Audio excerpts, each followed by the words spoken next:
O preço do Bitcoin registrou queda superior a 10% em relação às máximas do fim de janeiro, chegando a recuar rapidamente para abaixo de 81 mil fucking dólares, antes de se estabilizar ali em 82.500. Em apenas 24 horas, o mercado contabilizou mais de 1,7 bilhão em liquidações. Mas antes de assistir esse vídeo, deixa o seu like, deixa o seu comentário. Se não gostou também, deixa um dislike, pode xingar, não tem problema. Só não passe por esse vídeo sem tomar uma atitude, seja homem ou seja mulher. Só não seja todos, pelo amor de Deus. Bora lá. Quase 800 milhões em liquidações longas de Bitcoin, 800 milhões de dólares, né? A maioria, dos traders e eu atribuiu o movimento, à alavancagem, né? Entretanto, os dados mostram que os derivativos não iniciaram essa crise, apenas aceleraram o processo. A verdadeira reversão começou antes, próximo a uma zona crítica, on-chain e estrutural. Maior vela vermelha de volume desde dezembro antecipou a queda, O primeiro sinal de alerta veio do gráfico diário. O Bitcoin apresentou sua maior vela vermelha de volume desde o início de dezembro.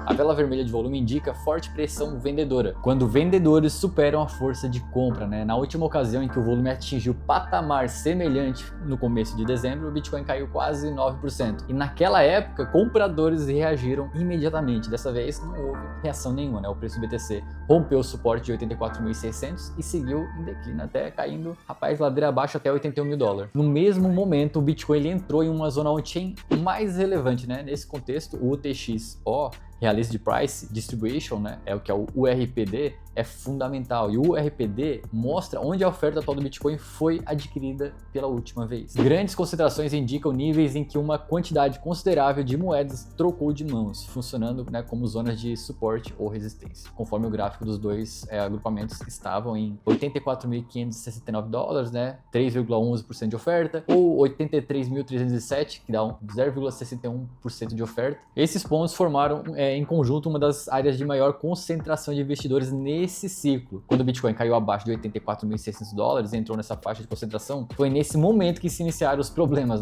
Pois o agrupamento ficou totalmente sob pressão. Segundo dados da Glassnode, investidores de longo prazo, moedas que mantidas por vários anos, passaram a vender nesse nível. Em 29 de janeiro, a variação líquida de 30 dias caiu para menos 144.684 BTC. Imagina só, 144 mil bitcoins, o maior fluxo de saída mensal nesse período. Esses investidores de longo prazo venderam perto de 84.600 dólares, próximo ao agrupamento mais expressivo do URPD, que eu mostrei para vocês. Quando o forte volume vendedor encontra uma zona crítica de custo, o suporte cede, meu amigo, não tem jeito. Após esse rompimento, grande parte da oferta passou a registrar prejuízo. Só depois dessa inversão houve uma explosão de liquidações. Porque os dados on-chain pareciam estáveis, enquanto o risco aumentava. Essa queda do BTC surpreendeu, boa parte dos traders. Me surpreendeu, porque métricas superficiais aparentavam estabilidade. A variação líquida de posições dos holders, seguiu positiva, apontando cerca de mais de 16 mil bitcoins adicionados em 30 dias. Os saldos de baleias também estavam em alta. Grandes carteiras não liquidavam ativos de forma intensa, de jeito nenhum. Nos registros, observavam-se um cenário de acumulação, todo mundo só comprando. No entanto, essas métricas, reúnem diferentes perfis de investidores de médio prazo e grandes carteiras continuavam comprando. Já os investidores de longo prazo distribuíam suas posições de forma silenciosa, quietinhos, quando os credores experientes começaram a vender próximo a regiões de maior concentração de custos. E isso indicava uma tomada de risco baseada em convicções, ainda que os saldos gerais se mantenham robustos. Por isso, a maioria dos investidores não percebeu o alerta, nem eu percebi o alerta. E eu já tinha destacado esse risco há uma semana. O mercado parecia saudável, no entanto, o suporte mais expressivo estava sendo vendido, Quando essa movimentação enfraqueceu a faixa ali dos 84.600 dólares e a alavancagem ficou exposta, com a queda do preço, posições longas começaram a ser liquidadas. Dados da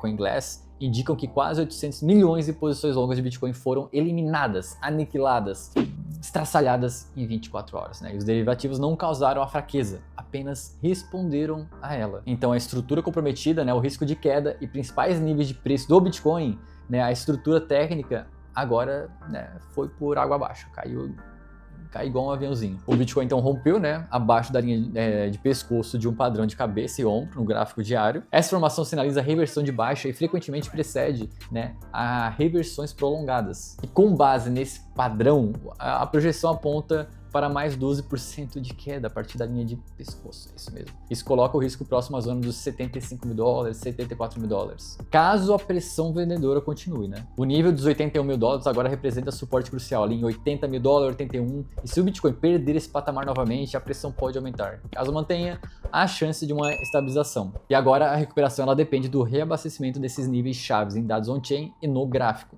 O primeiro patamar relevante para o Bitcoin está próximo de 83.300 dólares, correspondendo ao segundo maior agrupamento, o RPD. Uma movimentação acima desse ponto indica uma defesa das aéreas, né? Defesa aérea de posses anteriores pelos compradores. E o nível principal continua sendo os 84.600. Foi nesse ponto que investidores de longo prazo venderam o ativo. Eu não vendi, né? Eu sou maluco, mas também os caras têm bilhões, né? Milhões. Então, milhões e milhões de dólares, né? Mais de 500 milhões, é muita coisa. Eu não sou uma baleia ainda no mercado, mas por enquanto. Mas então é isso. Enquanto o Bitcoin ele não encerrar acima de 84 mil dólares de forma consistente, né? Os EPICs seguirão frágeis. Então, meu amigo, coloque os cintos porque a gente tá na montanha russa. É isso aí.